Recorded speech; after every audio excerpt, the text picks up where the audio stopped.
Je m'appelle Dan Pérez, je suis journaliste à l'équipe. J'écris sur le football, en particulier sur le jeu.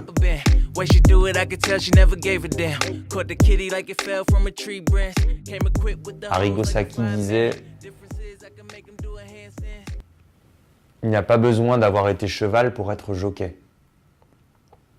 Et c'est une phrase assez drôle, mais qui résume bien, en tout cas qui répond aux remarques de certains anciens joueurs pros qui ont toujours du mal à accepter que des personnes non issues du sérail déjà parlent de foot et encore plus viennent entraîner des équipes professionnelles.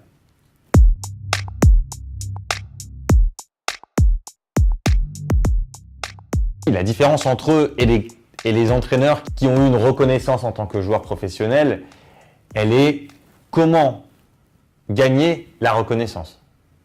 Je crois que la plus grande difficulté pour les entraîneurs non issus du sérail, pour Tuchel, pour Nagelsmann, pour Mourinho, Jardim, c'est justement d'être crédible.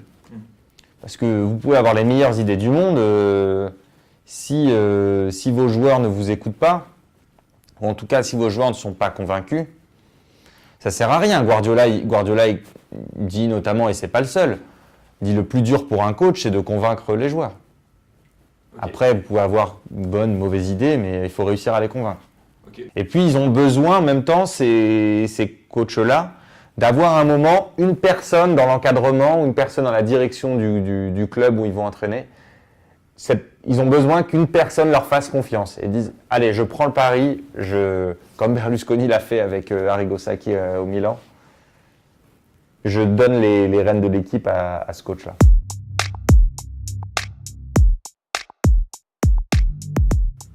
Platini en a parlé, Van Basten en a parlé. Il y a une difficulté chez les très grands joueurs, c'est parfois de se retrouver à diriger des joueurs qui sont moins forts que ce qu'eux-mêmes ont été.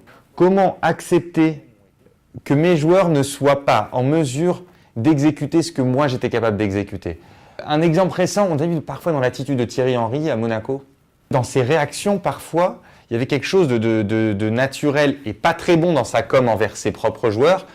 Il y avait parfois des réflexes d'exaspération, genre il était dépité de voir que tel ou tel joueur ne réussissait pas ce contrôle, que tel joueur n'arrivait pas à faire cette transversale, ou ne cadrait pas sa frappe, ou faisait une passe en touche. Et on sentait l'exaspération dans son regard, l'exaspération de l'exigence qu'il s'imposait déjà à lui-même en tant que grand joueur. Il a incarné l'une des difficultés majeures pour les anciens très grands joueurs lorsqu'ils sont sur le banc.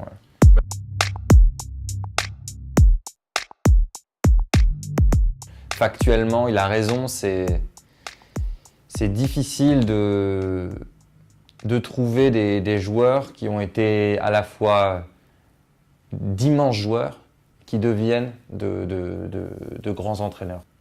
Je pense que le premier qui vient à l'esprit, c'est Cruyff. Il n'y a pas un joueur aussi important que lui qui a autant marqué en tant qu'entraîneur l'histoire du jeu, qui a autant imprégné d'autres coachs de sa manière de voir le foot, qui a autant changé la vision du football parmi les supporters, les entraîneurs, les joueurs. C'est assez fascinant de voir à quel point il semblait en avance en termes de réflexion, de compréhension du jeu, de vitesse d'exécution. Et je pense qu'il s'adapterait parfaitement au football actuel, un peu plus rapide, avec un peu plus de transition.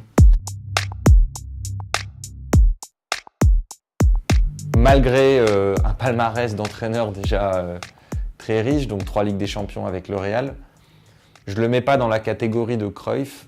Il n'incarne pas une idée du foot, ou en tout cas, il n'incarne pas encore un discours clair et des principes clairs sur le foot. La capacité à fédérer un vestiaire autour d'un projet commun et à faire en sorte que les égos de joueurs aussi expérimentés se mettent au service du collectif. La grande force, c'est ça. En plus de cette parfaite gestion du vestiaire, sur l'aspect mental, c'est-à-dire c'est vrai que c'est assez frappant de voir la différence entre le côté impulsif de Zidane lorsqu'il était joueur et sa capacité à transmettre de la sérénité à son équipe. Je crois que beaucoup de grands coachs sont remarquables dans cette capacité à transmettre du calme, de la confiance et de la sérénité.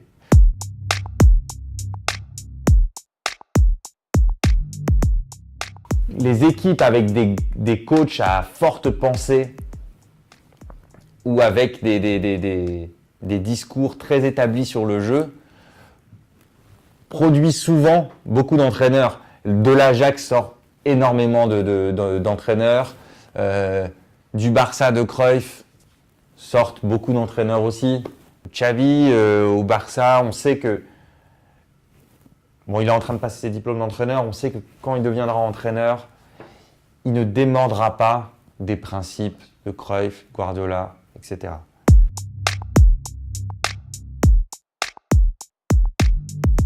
Il y a des joueurs qui sont les relais de leurs entraîneurs. Les relais techniques des entraîneurs et qui sont capables de prolonger la parole de l'entraîneur ou la pensée de l'entraîneur sur le terrain. On parlait de Cruyff. Cruyff avec Rinus Michels avait cette relation-là. Rinus Michels disait « Sans Cruyff, je ne peux pas jouer mon football ». Guardiola avait ça avec Cruyff, quand Cruyff était entraîneur et Guardiola joueur. Xavi et Guardiola pareil.